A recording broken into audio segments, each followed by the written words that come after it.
14 mars 2025, fidèles amis de L2A TV, nous nous retrouvons encore cette semaine pour le point de l'actualité internationale.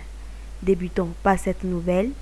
L'Angola annonce des négociations de paix entre la RDC et le M23. Pays médiateur dans le conflit dans l'est de la République démocratique du Congo, la présidence angolaise a informé ce mercredi 12 mars 2025 des pourparlers au Luanda, dans la capitale angolaise. Ces négociations auront lieu dès le mardi 18 mars 2025 entre des délégations du gouvernement congolais et du groupe armé M23. La présidence congolaise a confirmé avoir reçu l'invitation, mais n'a pas encore communiqué sur sa participation. Le président angolais a invité le président de la République aujourd'hui pour lui faire part de l'initiative qu'il a prise. Donc il faudra attendre dans les prochains jours de précisions qui pourront être faites sur comment cette initiative devrait se faire. Donc nous reviendrons pour vous donner les plus amples détails dès que nous les aurons.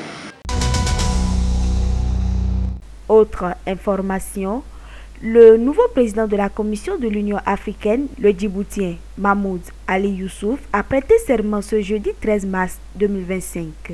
Âgé de 60 ans, il a été élu 6e président de la Commission de l'Union africaine lors du 38e sommet des chefs d'État et de gouvernement de l'organisation à Addis Abeba en février dernier. Il succède ainsi à Moussa Faki Mahamat pour un mandat de 4 ans.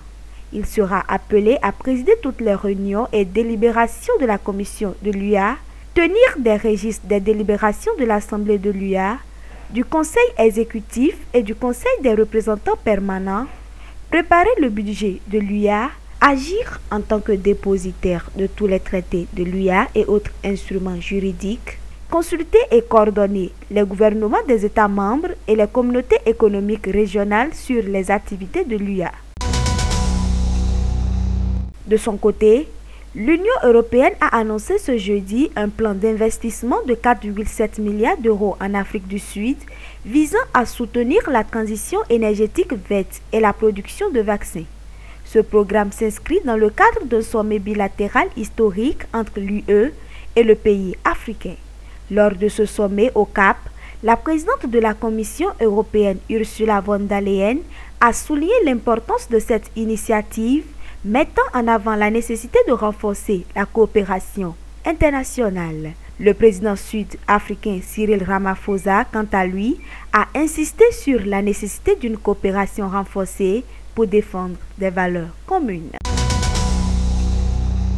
Pour finir, le président russe Vladimir Poutine a déclaré qu'il était d'accord avec l'idée d'un cessez-le-feu en Ukraine ce jeudi, tout en posant un certain nombre de conditions et soulignant des problèmes sérieux à résoudre avant qu'une telle mesure puisse être mise en œuvre. Lors de sa conférence de presse avec le président biélorusse Alexandre Loukachenko, Poutine a précisé que toute trêve devait mener à une paix durable et régler les causes profondes du conflit, en particulier en ce qui concerne les préoccupations sécuritaires de la Russie en Europe de l'Est.